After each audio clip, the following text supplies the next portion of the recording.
Освободи свое сердце, живи на полную. Главное, помни, кто ты такой. Храни алмазы души своей. Люби свое прошлое, рисуй свое будущее твердой рукой. Ти мусиш впевнено діяти, говорити, що думаєш. Не вагайся, не бійся, тебе ще можна зустріти. Коли ти знаєш, що робиш, коли ти віриш, кохаєш. І що тобі не завадить, слухайте новий стиль.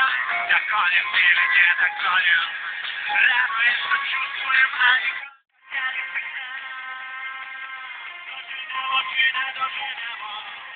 якщо ми замовимо, шли ми звернемо.